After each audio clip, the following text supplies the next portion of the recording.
ফোনটা ইগনোর করো, কারণ এখন বর্ষাকাল আর জামা কাপড় মোটেই শুকাচ্ছে না। তো welcome back to my another video. জানি না ভিডিওটা কবে পোস্ট হবে, তবে হবে, কোনো একদিন অবশ্যই হবে, তোমরা দেখতে পাবে।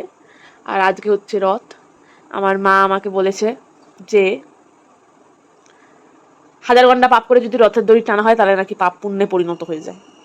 তো সেই কথাটি রাখতেই আজকে আমি এখন যাব রথের দড়ি টানতে। এই উঠলাম আমি ঘুম থেকে উঠলাম, এবার রেডি হব। আমি কিভাবে রেডি হব, কিভাবে গিয়ে রথের দড়ি টানবো, কত ভিড় হয়েছে, সব তোমাদেরকে দেখাবো এই ভিডিওটিতে। তাই আমাদের এখানে রথটি দেখতে হলে আমার ফেসবুক পেজ আর ইউটিউব চ্যানেলে অবশ্যই তোমরা নজর রাখতে পারো। আমি চলে এসেছি মুখ ধুয়ে, দুপুরবেলা 2টো থেকে 4টে অবধি জমের ঘুমানোর পর হাজার চিৎকার চেঁচামেচি করে আমার মা আমাকে 4:30টার সময় ফাইনালি তুলতে পেরেছে।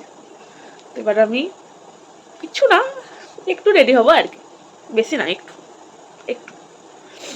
তো আমি কিছুই অ্যাপ্লাই করবো না, আমি শুধু এই পন্স লাইট জেলটি মাখবো, যার মধ্যে আর নেই, দেখতে পাওয়া যাচ্ছে না হয়তো, একটুখানি আছে, এটাই মাখবো। আমি গরিব, তোমরা চাইলে আমাকে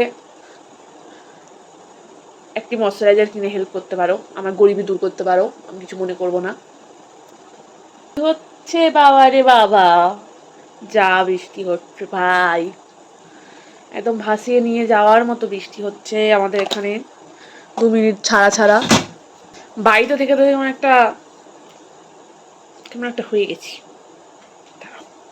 আর আজকে জগন্নাথ দেব মাসি বাড়ি যাচ্ছে, তাই জন্য আমার মা আমাদের গোপলুকে নতুন জামা পরিয়েছে। আর গোপলুকে নতুন জামা পরিয়েছে আর আমি নতুন জামা পরবো না, এটা হতেই পারে না। তাই আমিও পরবো এই জামাটা, এটা আমার নতুন জামা।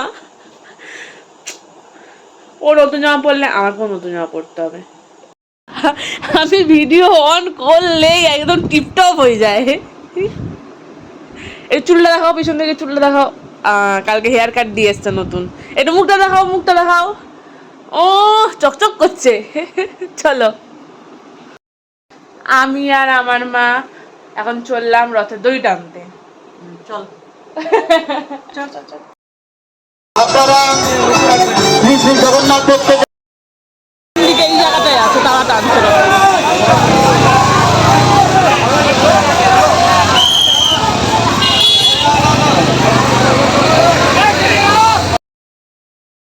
খুব ভালো লাগলো, খুব ভালো লাগলো।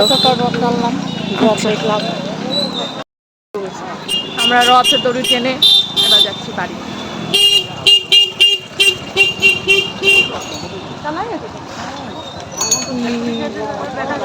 না কোন হাতে দেখাবো, খাবো না দেখাবো। আর এই যে আমার মাউরানি, মাউরানি এই যে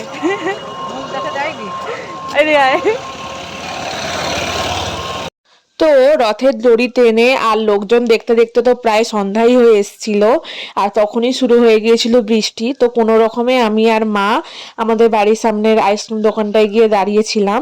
আর আইসক্রিম দোকানে দাঁড়িয়েছি, আইসক্রিম খাবো না এটা তো হতেই পারে না।